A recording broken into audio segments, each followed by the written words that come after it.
Ladies and gentlemen, this is the main event of the evening. Hold one. Andre. You're not good at this. Get out. Let me tell you a personal story about Vince McMahon. You just made the list. Oh my God. Sorry, no speak English. Dummy. Goodbye and good night. Hold two. On bar. It's still real to me, damn it. Dummy. This is the worst town I've ever been in. Hold three. Lamas covered. Three-handle family Gradunzel. Mamma mia. And now, Unchained.media presents the B Plus Podcast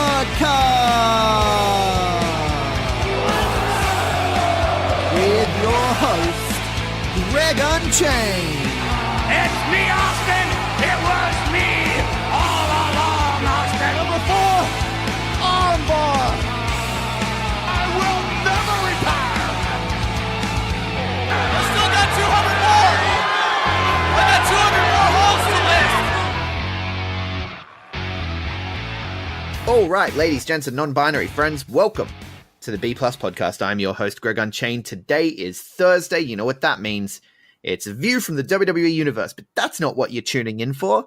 Why did I say that? No, we do the view from the WWE Universe on Thursdays, but we also tend to pump out bonus episodes when we got big shows coming up over the weekend. Now, I have to apologize because last week was MCW Clash of the Titans, which is one of the biggest shows of the year, and I didn't do a preview cast for it, and I didn't do a review cast for it, and I feel horrible, but unfortunately, you know, life gets in the way sometimes. This is not a full-time paying job, as it were, so I do have other things that need to get done throughout the days, and unfortunately, that just fell by the wayside, so I apologize to everyone involved in Melbourne City Wrestling, because I love your work. I've caught the show since on demand. I will be talking about it on tomorrow's Aussie Graps show. I have caught the show, and it was an amazing show. Absolutely fantastic. So everyone should go to the Vimeo Encore on demand. They have it on Vimeo. They have it on Pivot Share. Definitely check out the Melbourne City Wrestling Clash of the Titans show. But that's not why we're here today. Today, we are leading into PWA Wahlberg versus UGG. It's going to be huge. Huge is like huge, but bigger. Joining me, as he always does for PWA breakdowns, big boy Mikey. How are you, my man? Good, buddy, good. Yeah, huge is an understatement. Like, we're talking like a Donald Trump huge. Like, yeah, you can't say huge. It's huge. It's going to be huge, like the fucking wall. Never mind. Let's just power through it. I can't believe we did Trump references, but I like the way he says huge. I gotta admit that. I do like the way he says huge. It's gonna be huge. So we're looking forward to this one for sure. It's looking like an incredible show. The card has kind of just rolled out this week, and it's just been sort of an announcement a day of just this match is going to be cool. This match is going to be cool. I'm looking forward to it. Why don't you kick us off, man? What do you want to talk about first? Yeah, I agree. Like, yeah, they've just been sort of dropping. It's like they spent 2-3 weeks smashing out UGG and Wahlberg, which is fair enough. And then, like, in the last 7 days or so, it's like, oh, hang on, we better drop some more match announcements.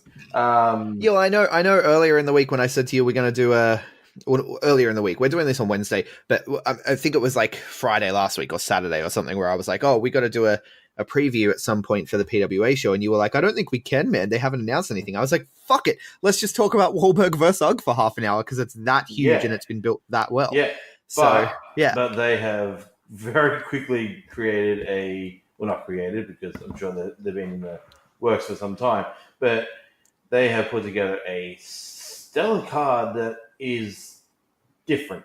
It's a different feeling card, but I like it.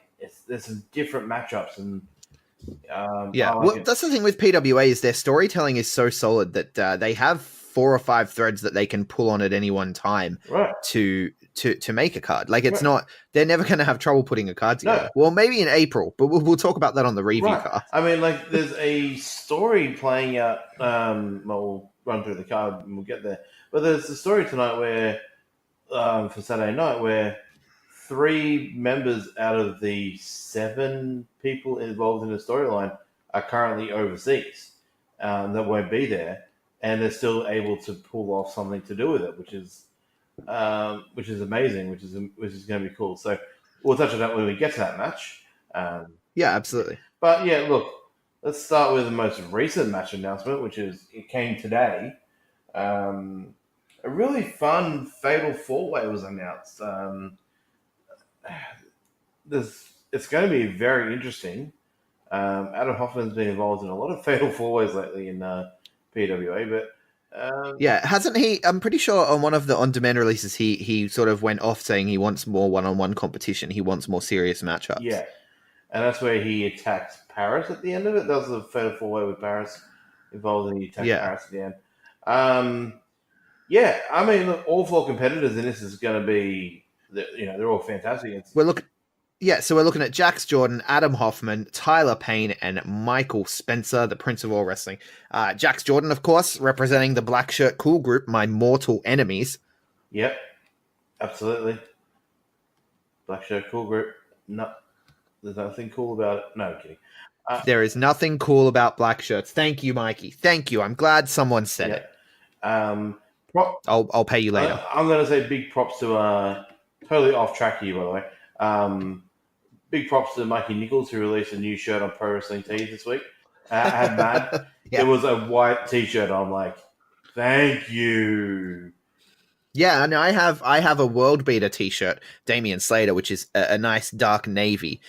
You get that slimming effect like you would with a black shirt, but it's a nice dark navy offset with the gold. It says World Beater. It's a beautiful shirt. TMDK are almost like the polar opposites of the Black Shirt Cool Group, because TMDK, they're actually cool. Yeah, exactly. But no, I feel horrible because I'm a huge Jax Jordan fan. I'm a huge Concrete Davidson fan. It's just the black shirt thing. That's all. I've been through this before. We've done this a million times. I think we're beating a dead horse at this point. But this match looks good. Absolutely. No, it's going to be fun. This is the first time we've seen Michael Spencer since he was somewhat physically abused by Jessica Troy 2 shows ago. It's the first time we've seen. He wasn't even at the last show at all. Be interesting to see what that dynamic is like with Spencer and Hoffman. Hoffman being Troy's regular tag partner, sidekick, as you will in Four Nations. So be interesting there. See how if Spencer, maybe a little bit of a face turn after that. When you sort of get demoralized like that, you kind of come back a little bit more face, or he will be after revenge. Tyler Payne has been fantastic since he's been unmasked. Unfortunately, hasn't picked up a victory. I'm hoping. My head says Hoffman wins, but I want Tyler Payne to win this. Yeah, I could see Tyler Payne winning. I could see Jax Jordan winning. I feel like Hoffman should not win for story purposes. Yeah. I think to get Hoffman heated, you need to build that story a bit where he's pissed off that he's not getting good singles competition. So I think that it would make sense for Jax Jordan to pick up an underdog win, maybe with some kind of Black Shirt Cool Group shenanigans that can set something up. Tyler Payne, of course, with the social media squad. I think that those are the 2 routes that I would take. I feel bad not saying Michael Spencer could win, but I don't see this being his night. I think Jax Jordan or Tyler Payne go over here. I wanted Tyler Payne because he's had 2 stellar matches in debuts. His 2 debut matches against both. You can't have 2 debut matches. What are you talking about? Since he's unmasked. Sorry. It's late. Yeah. It's always late when we do this. Anyway, he's had both Robbie and Shazza since unmasking in PWA. And he's put up a really good fight against both. I hope he gets a win here because he deserves it. He's a great wrestler. Love it. Yeah, and then we move on. Next one I want to talk about, I'm going to change things from how we have things on the run sheet. Sorry, I do this. No. Yeah, you do it to me, I do it to you, all right? It's revenge from King of Sports. Shazza McKenzie and Robbie Eagles taking on Jessica Troy and Jack Bonza. Now, I don't know about you, but I'm really stoked to see Shazza and Robbie team. I feel like they haven't teamed in a long, long-ass time. in terms of PWA, from what I have studied, 2 years. Right. 2 years. This is even pre fucking RSL days. This is at like Kashula Powerhouse days when they used to tag. Kasula Power. I mean, I don't think they were ever an official tag team, but I know they have tagged before. I may be wrong, but I know they have tagged before. Yeah. But yeah, it's but Jessica Troy, obviously, and Jack Bonza, they're a team. They train together. They're in the Four Nations. Right. They both have their nation, and it's a real team here versus two of the best singles competitors. Yeah.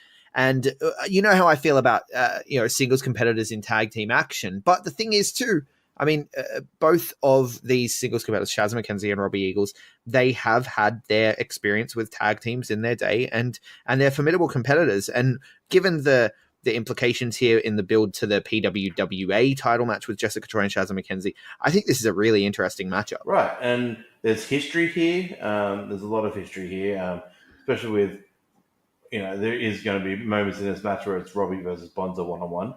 And, we haven't seen Robbie versus Bonza one-on-one for, I don't know, I guess like 2 years. They had some of the best matches ever. So just seeing these four together, these are four of the not best wrestlers in PWA, four of the best wrestlers in Australia. I mean, call a spade. These four are all going to be, kicking in the USA over the next 5 weeks, sort of showing off their thing. So, this is going to be a fantastic tag match. I have a prediction that this is going to be actually the opening match. Yeah, I could definitely see that. Who do you have coming out on top in this one? I think Troy and Bonza win this, maybe due to a little bit of healing, a little bit of the heel work. So I think it goes away because you got to build Troy, as this is technically the PWWA storyline. With Robbie and Bonza. Well, Bonza, it's already part of that Shazza title storyline. Yeah, Bonza is part of that storyline because he's told her she's not a real champion, of course, and she won't be a real champion until she holds the PWA championship. Which it's a fascinating story that they're telling. I really enjoy it. I think that I've been on record before, and I've said that I think the PWWA title should go the way of the caveman and not exist anymore. Wait, let me rephrase that. Should go the way of the caveman and not be a champion anymore. The PWWA title itself should be abolished, and we should have, because they wrestle so much intergender stuff in PWA. It's a natural thing. The titles should all just be open for anyone. Right? Yeah, exactly. I agree with that. But yeah, I do feel like Eagles and Bonza are the supports in this story. In this match, they're the support players. It's not about them. It's about Shazza and Jessica Troy leading to that match. It's I feel this is somewhat of a PWA showcase match. I like it. And yeah, like I said, I think Troy and Bonza win here to build Troy's case to be the next PWWA champion. I just kind of feel that's a given in this match. Like, maybe Bonza clocks Shazza for a win or something. I don't know, but no, you'd want Troy taking the victory. So I don't know. I think Troy. Yeah, I definitely do see. The nations coming out on top here, especially since they are a solid team. I think that gives you the edge. That gives you the edge. You know each other that well. You team together regularly. You work together regularly. It's going to give you the edge. Now, moving on. One of my favorite stories that we're looking at here. And as soon as it became apparent that these two were going to be entangled, I was like, that is the perfect pairing, and I'm looking forward to seeing what they do. We're getting Unsocial Jordan versus Ricky South 2. Of course, a rematch from last time around where Ricky South, he was paying too much attention to his lippy. He made a mistake. Yeah, he was, Ricky was paying too much attention to the fanfare side of everything, and Unsocial Jordan, rightfully so, took advantage of the spot and got the pinfall, much to the shock of Max Watts. Everyone thought, geez, Ricky had that in the bag that much. But no, look, I'm excited for a rematch. They put a great little clause in there. I like it. If Ricky loses, he will have to join SMS, which is I like that.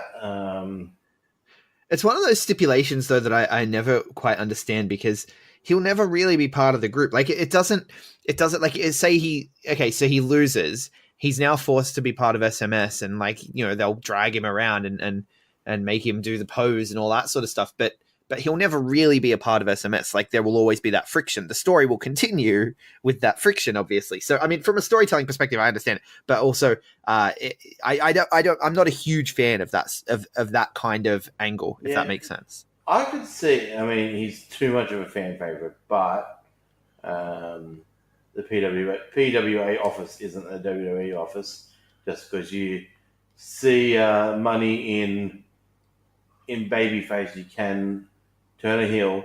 I'd like to see the flamboyant aggression become a heel thing. Yeah. Well, I mean, look, Ricky South works heel in FWA, and he does a fantastic job. It was a revelation watching him with Nikki Van Blair and Parker Tomas doing the debauchery gimmick, right? Like, I very much enjoyed it. But no, I feel like in the PWA world, he as a fan favorite, I'm very much behind him, and I don't see a turn happening. I don't, and so I would love. I'm looking forward to this match. I think he's going to knock Unsocial Jordan's head off and send Unsocial Jordan. He's coming back from the States, is Ricky South, having just competed quite successfully, not entirely successfully, but quite successfully in the Chikara Young Lions Cup, which you can hear more about tomorrow on the Aussie Graps episode. Tune in then.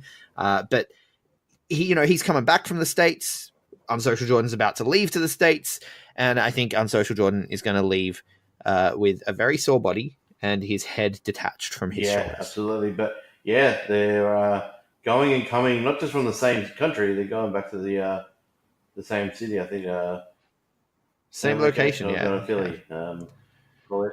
Yeah, I feel like that's the PWA sort of home base in America. Is let's go over to Chikara and hang out with the Quack and his crew. And I mean, could you think of anywhere better? No, right? I couldn't. No, well, absolutely not. Yeah. To be fair, Robbie has Bull Club. Yeah, but that's when he goes to Japan. He's like, I'm going to go to Japan. If I'm going to go to America, I mean, that's where you go, right? True. You go to Philly. You go to. But look, this match is going to be fun. I like this storyline. I like it. Like you said, Jordan will be out of action for 3 months after this. I think he'll be in America for 3 months. So, not too sure when the next show will be, but I doubt he'll be at the next show. If there is one in between now and Court Arms, which I imagine there is. So be interesting to see how this is booked before he leaves. And then next, speaking of SMS, and I am super, super excited about this one. Yeah, of course. Yeah, I know where you're going. Yeah, the official PWA debut. She's had her Wrestling Go and Nui Pro Steph debuts, but this is her MCW. My apologies as well. As girl on the girl show. But this is her official PWA debut of Steph DeLander. No more Facebook. Facebook. So Facebook had a terms and conditions update and service thing, and hit deny, and we finally found out what happens when you hit deny. You become Steph DeLander. Badass new gear. I like it. She looks stellar. She's a damn good wrestler, and I hope nothing but the best for her in 2019. She had a horrible 2018 because of the injury.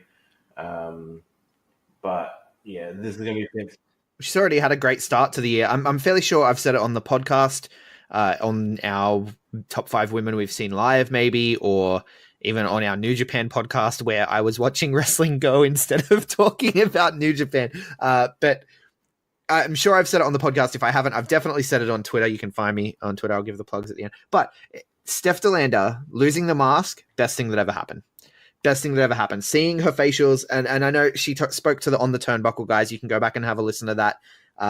Obviously not in our archives, but if you go to On The Turnbuckle, I'll link it in the show notes. They did an interview with Steph DeLander, and yeah, they talked to her about losing the mask, and she was talking about, she's still sort of working on her facial expressions and whatnot, and it's weird to see them. I think she's doing a fantastic job. I've seen a few of her matches now since she's come back as Steph DeLander, and so much more invested in this version of the character. I think it's brilliant, and she's setting, as far as I can see, she's setting the world on fire, and the Australian women's division has gained a boon in Steph DeLander. So I'm very much looking forward to this match as well. Of course, she's taking on her good friend. It's a rematch from the Girl Show. The Glow in Real Life show had this match as well. Indy Hartwell coming up to Sydney. I think this is only her second time in PWA. I believe so. Maybe third. Maybe third. Max third. Her first was. Yeah. This is a great matchup. Like you said, they are good mates. We pull away the kayfabe, brother, kayfabe. Take that out. No, I'm excited for this. This is going to be great. Indy is fantastic. Obviously, one of the best female talents in this country. One of the best talents, hands down. Great match. You could even say she's. You could even say she's impressive. Yeah, she is impressive. But I look for Steph to be even more impressive. Look, with the Facebook stuff, it's. Steph came out with a tweet yesterday or the day before, and it's a very important tweet for any new Steph fans, previous Facebook fans, or Facebook haters. You just got to remember one thing about Facebook. And Steph is Facebook got her to where she is now. Yes, this is going to be a more serious character, kind of like Kyle Fletcher with Instagram. You can't just, if it wasn't for Instagram, Kyle Fletcher wouldn't be where he is now. It's one of the best, part of the best tag teams in the world. So yes, I look forward to this side of Steph. I think she's, like I said, like her gear looks cool. Like she's kind of doing what I'm getting at is kind of like a animal warrior kind of. Like she's sort of quoting things like Jake the Snake Roberts, and she loves her animals and stuff like that. So, I think it's a snake print that she's got on her gear and stuff like that. So I think it's she's going to kind of go that. Yeah, I'm pretty sure I saw some promo shots where she was holding a snake too. Yeah. So So Steph the Snake DeLander. Yeah, I called it on Twitter. I was like, I want her to come to the ring with the snake. I think that'd be fantastic. That'd be fucking cool. I don't know. I feel like it might be too derivative. Like, because I mean, Jake the Snake is such an iconic character. I don't know if I'd want to see it go that route. But I think it is cool iconography, like and like for your promo shots and stuff. Yeah, absolutely. But I don't know if I'd wanted to bring it to the ring. It's kind of been done before, Yeah, she can find. Yeah. She can find another animal to make it her own. No, I think we're in agreement here though that Steph DeLander is going to win this one, right? Oh, 100%. Which, by the way, we should probably stop predicting on our PWA preview shows because we quite often get everything wrong, and Matty Wahlberg picks on me. Yeah. So, although when we get to the main event tonight, if he picks on me for getting this one wrong, it's going to be hilarious. So let's move along. Someone else making no, it's not their debut. He's been there before. Yeah. Hooligan Marcus Cool coming back from I almost said Singapore Pro Wrestling. Every time I see SPW, the first thing I think about is Singapore Pro Wrestling. But it's not Singapore Pro Wrestling. It's Southern Pro Wrestling in New Zealand. The Hooligan Marcus Cool making his return to PWA. And he's taking on the Grinning Dragon, Mick Moretti. This one is going to be amazing. First off, I didn't even know there was such a thing as Singapore Pro Wrestling. So that's the most I've heard about Singapore on a pro wrestling podcast in my life. Well, you don't listen to enough of our own goddamn podcasts then, Mikey, because I spoke to Iman the Kid, before he came to our country. And of course, he has wrestled in Philippine Wrestling Revolution, Singapore Pro Wrestling, and Malaysia Pro Wrestling, amongst others. It's wrestling in Singapore is actually popping off, dude. And Shazza McKenzie has been over to Singapore Pro Wrestling. Indy Hartwell has been over to Singapore Pro Wrestling. You don't pay enough attention, my man. Oh, I clearly don't. I mean, I'm not as bad as CJ, but That's the best response to this. Just throw someone else under the bus. Pretty much. That's my life goal. But no, there is the wrestling scene all across Southeast Asia is hot as hell, and I think that we need to work more with them. But working with New Zealand works too. I like that a lot. Yeah, absolutely. This is his second time. I can't remember when his first one was. I think it was Call to Arms or the one before with Jonah and Robbie. I can't remember now, but he was very popular. Not when he first came out. A lot of people were kind of like, "Hey, who are you?" As Aussies like to be, like me, didn't know about Singapore wrestling. Not everyone knows about, the New Zealand pro wrestling scene. Even Candy was kind of, her reaction was a little underwhelming the last show, and a few others have had their, lesser reactions. Just because people aren't sort of familiar with him. But Marcus Cool quickly got a great reaction quite quickly. I think it's part of a Fatal 4-Way. Yeah, he was in Coliseum. He was he wasn't in Coliseum. Coliseum was the tournament itself, but he was at Coliseum. Yes, and it was with Hoffman. Yeah, with Hoffman yeah. again. Yeah. No. I think it was Spencer, Eagles, and Tyler Payne. Is that when Snapchat unmasked? I feel like that's when Snapchat unmasked. Yes. I'm not 100% sure, but he can, because he does the soccer hooligan thing and he has the shoes around his neck, and I'm pretty sure it was on the same weekend as a Melbourne City, or the weekend after a Melbourne City wrestling show, because he debuted. No, it wasn't, because the Melbourne City wrestling show was on that he went to was at the WWE one, because I was there, and he came out and they did the yellow card spot. Yes. Yeah. Did they do the yellow card spot at Coliseum? I can't remember. I don't think they did. I think they kept that just for Melbourne City. Yeah, no, they didn't. But I find him to be really entertaining. I haven't watched much of him since then. Like, I haven't seen much of his work in SPW. Well, he is actually the current reigning and defending, well, just one. He's the brand new Southern Pro Wrestling New Zealand champion. Okay. So he just won it this last weekend from Kane Khan at their Queenstown WrestleFest. He won it. It's in his hometown, and it was a title versus career match. So he may be bringing some shiny new gold with him. I don't know. I don't know if he's going to travel with it. It adds some weight to the luggage that you kind of got to pay for. But he may be. I guess you could wear it around your waist, right, as part of your person.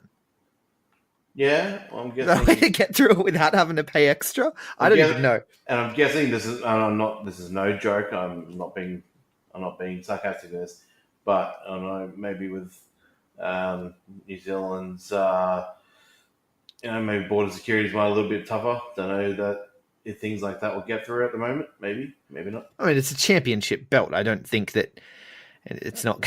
There's nothing dangerous about it. But no, it's so yeah. Marcus Cool heading our way, and he is the new Southern Pro Wrestling New Zealand champion. Promotional consideration paid for by the following.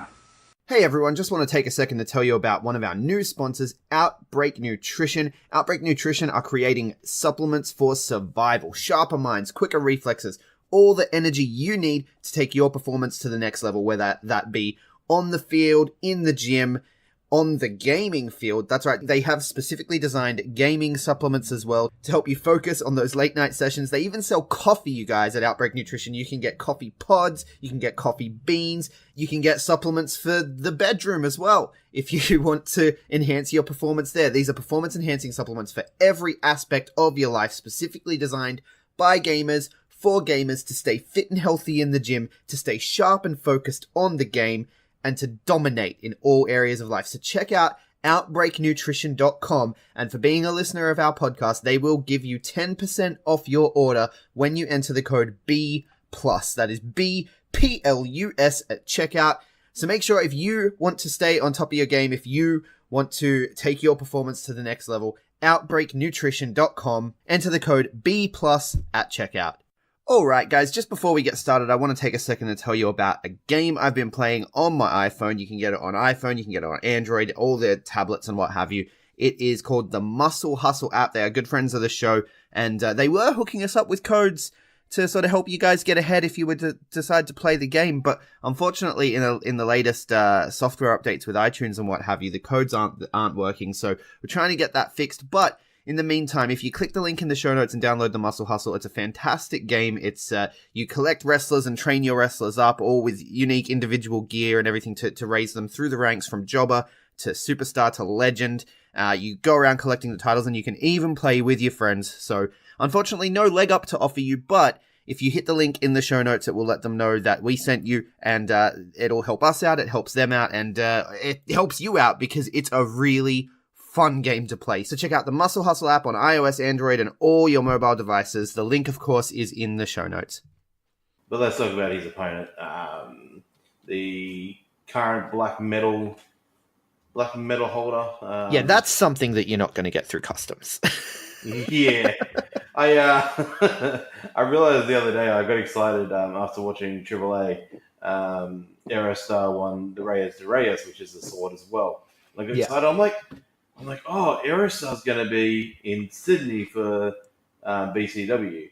And yeah, for the Lucha Down Underground. I didn't realize at this stage that Moretti was booked overseas in the US. But I was like, oh, he's got a sword. Mick's got a sword. I was like, this would be perfect. And like, let's have a sword fight. And then natural, of course. And then Mick's like, oh no, I'll actually be overseas. But I'm like, oh okay. And I'm like, hang on, maybe let's get Mick Moretti booked in Mexico. I'm like, but he's not getting his sword through to bloody Mexico. No, you'd have to buy another one. No. You're not gonna, you'd have to land. You'd have to go to your sword dealer and buy another one. Which I'm sure there's plenty in Mexico. But like, you just keep digging. You just keep digging the holes. Yesterday, it's a good thing. You should be able to buy more swords.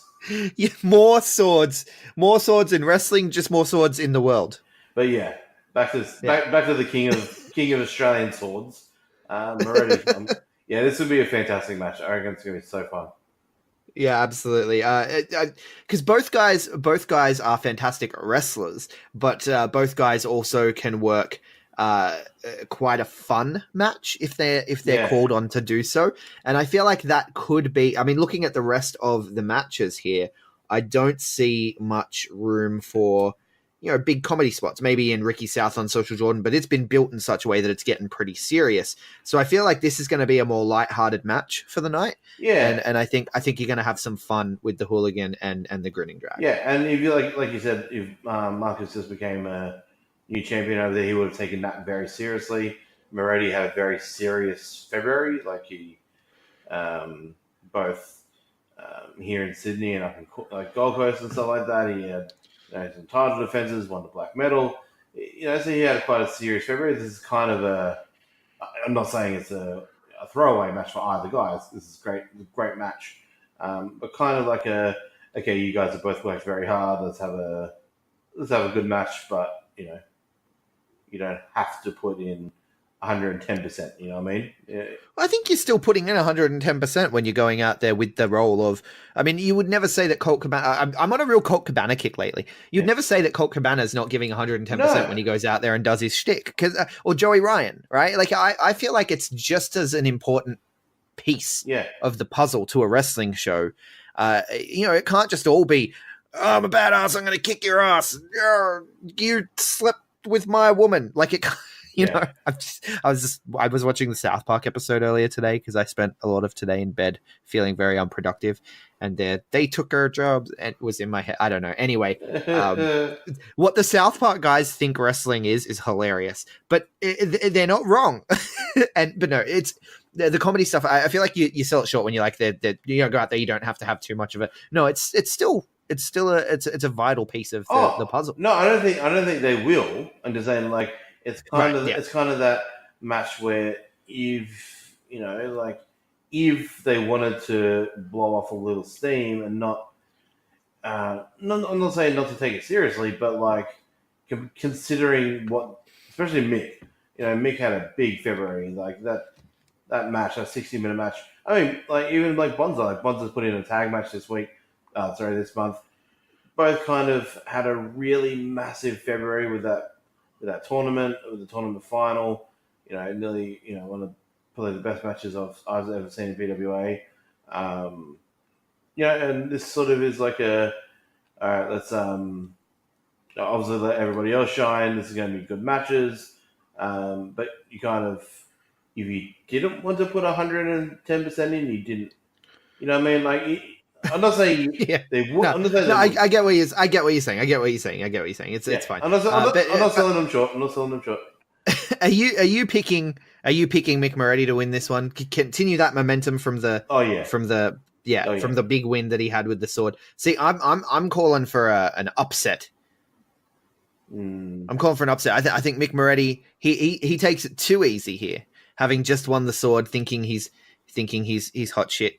I think a hooligan Marcus Cool might surprise us all. Yeah, and maybe that sets up something in the future for the sword. Can the sword be defended? We haven't found this out yet. Can people challenge for the sword? Well, yeah, because that's the question on my lips and no one else's. Is can people challenge for the sword? I'm sure there's someone else out there asking the question. Or does a victory over Mick Moretti put you in straight away into next year's Coliseum tournament? Right, and then you could get a situation like people on Being the Elite constantly trying to beat up Joey Ryan. People are just going to constantly try to beat up Mick Moretti, right? Because they want to get into the Coliseum tournament because the Coliseum is the place to be in 2019. Yeah, it's a simple way to book the next tournament. I like it. Fantasy booking. Do it. Book it, PWA. Moving on, we have Matt Diamond and Matt Rogers, the battle of the mats. Yeah. Matt versus Matt on the mat.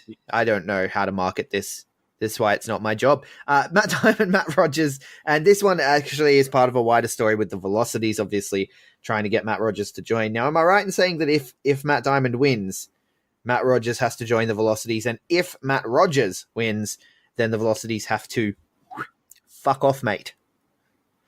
Yeah, which is going to be very interesting. So we've got two of these matches on the one card, which is a little bit interesting. Yes. This one, I think, actually has a chance of... I don't know. So, like I was saying at the top of the show, this one involved... This is how good PWA's creative minds are, even when certain people aren't available. So 3 parts of this kind of like there's a new part of the story that's involving the Kelly gang. Yes. After last month's beatdown of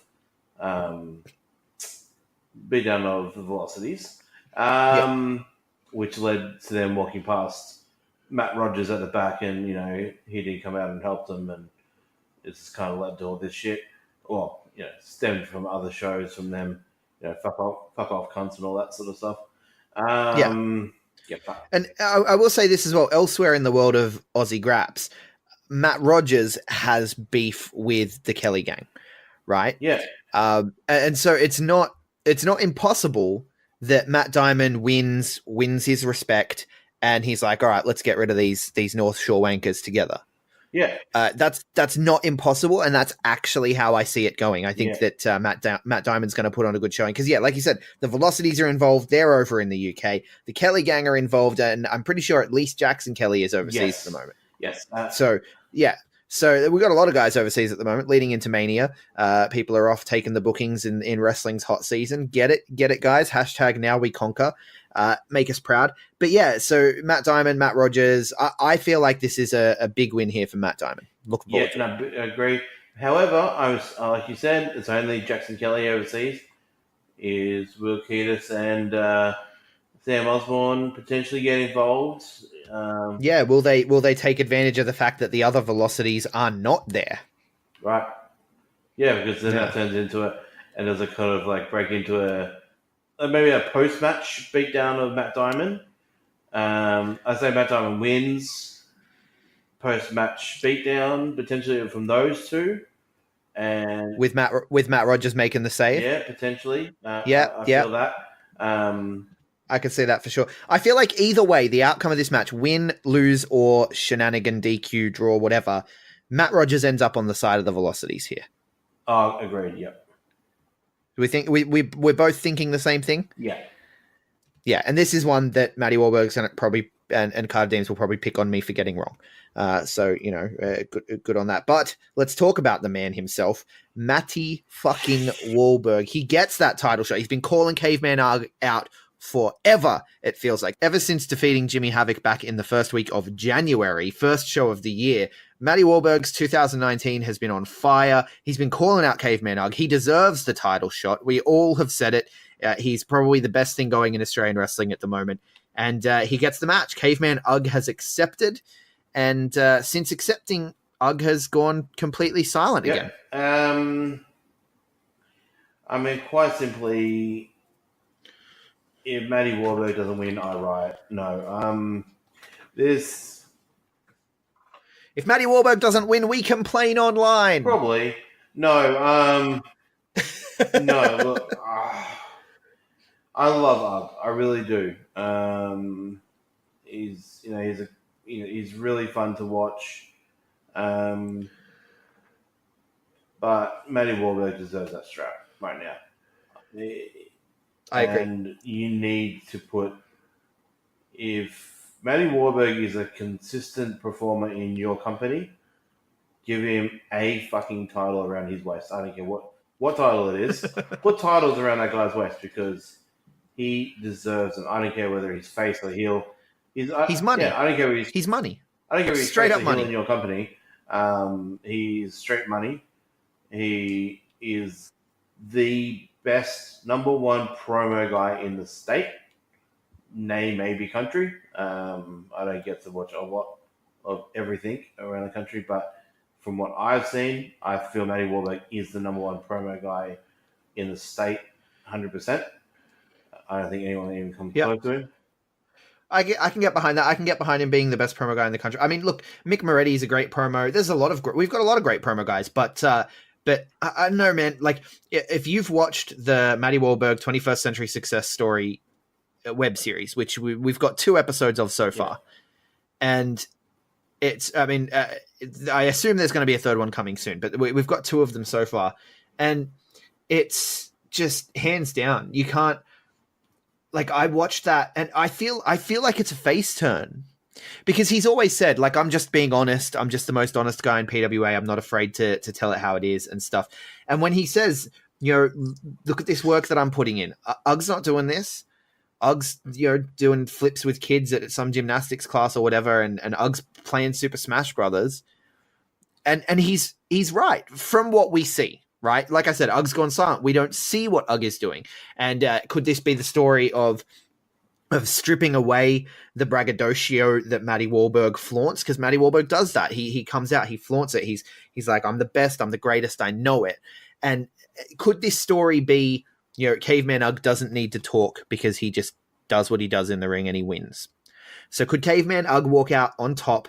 And that's the story there, is Matty Wahlberg has to learn that lesson, that it doesn't matter how much you talk about how much you work, it doesn't. And he even called it out on the show. He called out like other people who talk about the work they're putting in, but they don't show it and they're not putting it in. And he's actually showing us the work. But maybe even that's not enough. Maybe what you really need to do is be working hard, keeping your head down and not bragging about it, right?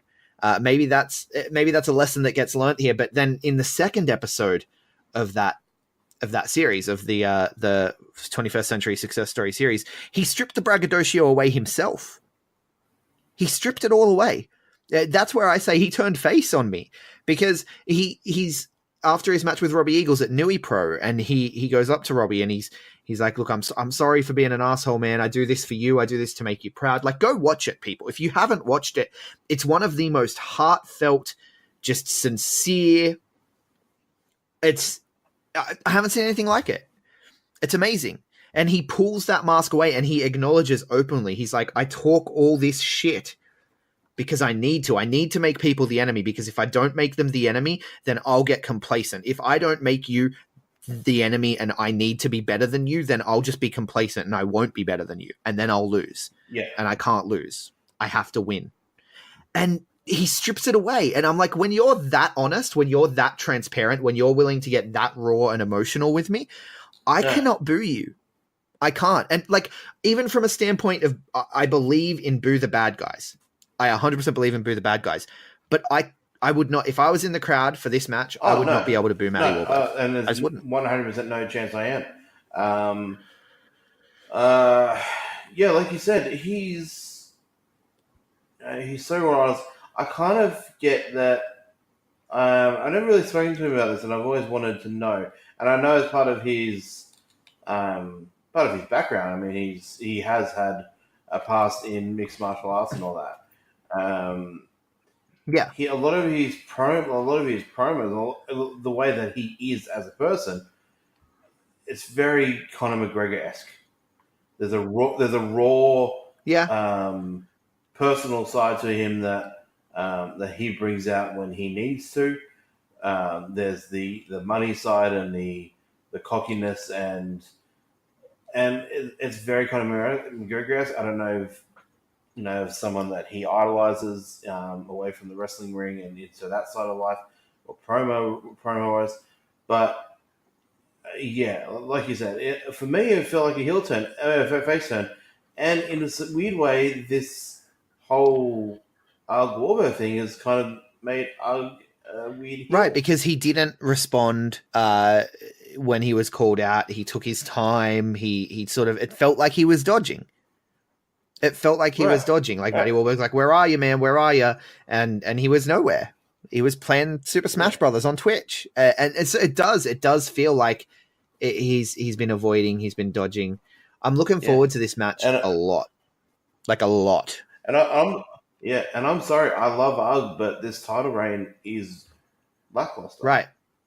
I'm going to be honest. Like, I love him as a wrestler. He's fantastic, but this title reign has been lackluster. He won it off a man who's now currently in NXT. He in a fantastic cage match, which is so good. But since then, he's defended it against Adam Hoffman after he won a battle royal and beat him within about 5 minutes. And he beat the Prefects. Prefects. And I'm like look, that's it. And I think that you touched on it. The MMA stuff has played heavily into the videos that we've seen, and I think that that's the story of this match is that Ugg's going to underestimate Wahlberg. I think Wahlberg didn't show all of his tricks. I think he showed us some of his training, but Wahlberg's smart, man. He's going to show you the training he wants you to see. He's not going to put out there for Ugg to see all the things he's training in. He's not. And so, because I believe that about the character too. I believe that the character is smart enough to not make that mistake. And I think he's going to have something up his sleeve, and he will knock Ugg out, or he will submit Ugg. He will catch Ugg in a submission in probably that choke, right? He's been building up that triangle choke. That triangle choke has been used quite a few times. I imagine we're going to get that spot where he gets the triangle choke and Ugg lifts him up and powerbombs. Like, we're going to get some variation of that spot. But I think that it's the choke. Constantly going back to the choke, he'll finally get it in and Ugg will pass out, or he'll catch him with a stray kick, possibly even early.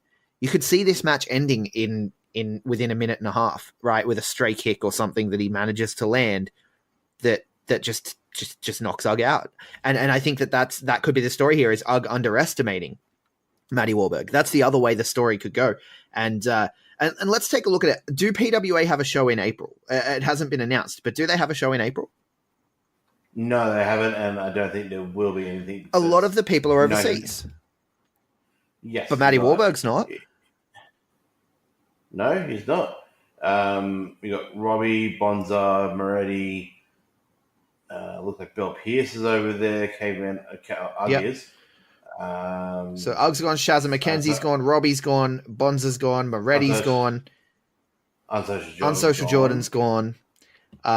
I'm guessing Paris and Jude will be back by then. But let's say that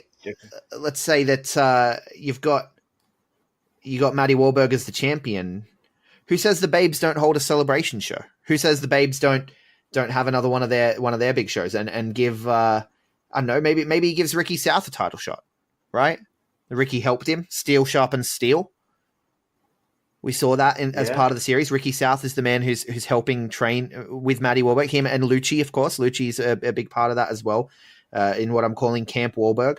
So, maybe he gives Ricky South a shot. Maybe, after Ricky South's big win on Unsocial Jordan, I think that's a way we could go. I think that the PWA roster has enough depth to run a show, but the question is, will they run a show while all the people who run the shows are overseas?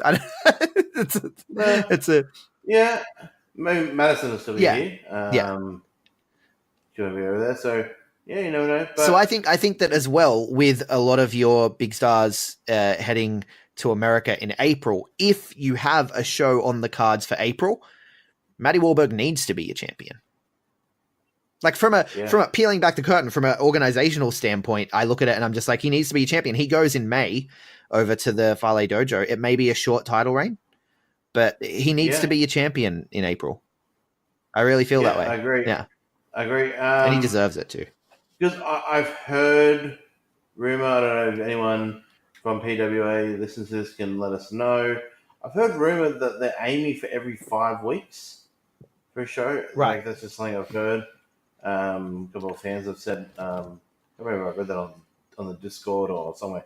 Someone said it at the last show. I've heard every 5 weeks. Right. That sounds about right. If they did that, that'd be about the last weekend of April, first weekend of May. Right.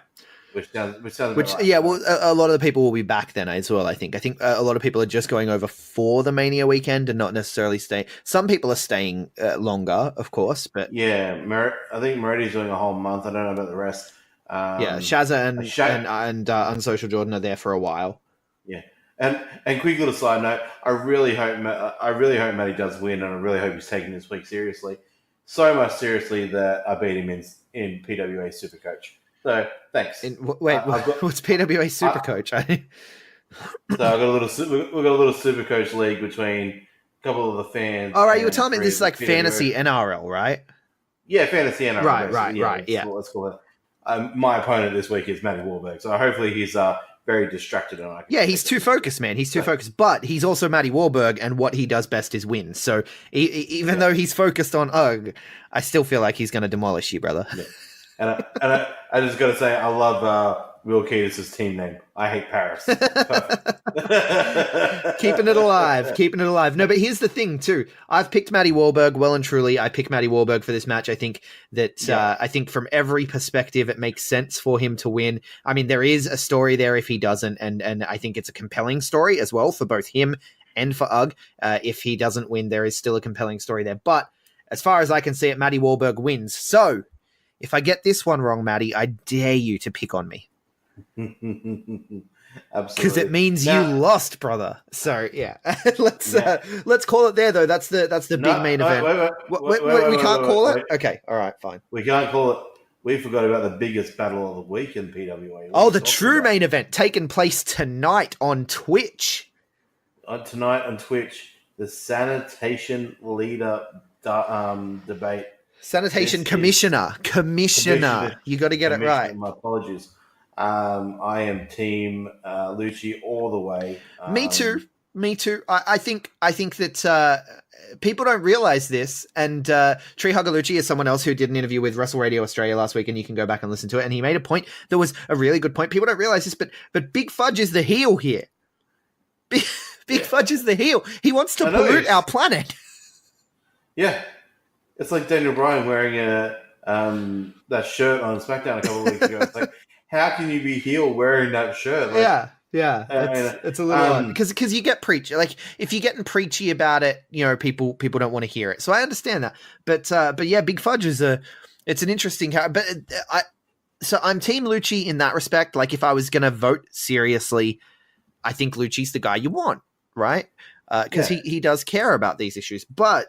If you want to vote for entertainment value, I mean, Big Fudge walking around with a gavel like Mick Foley as the WWF commissioner, just thinking that he's something he's not, being this commissioner. I think there's some potential for some really good bits. Yeah, no, absolutely. I will say this though. I don't know if it's the Lucha Libre fan in me. You know how I want to see this rivalry end. maybe like in a mask versus hair match. Absolutely. Luchi has. So we want Luchi to shave, do we? Luchi, beautiful hair, and no, I want to unmask Fudge. I'm only okay with that if you unmask Fudge to reveal another mask. Oh. I am happy never knowing what that man's face looks like.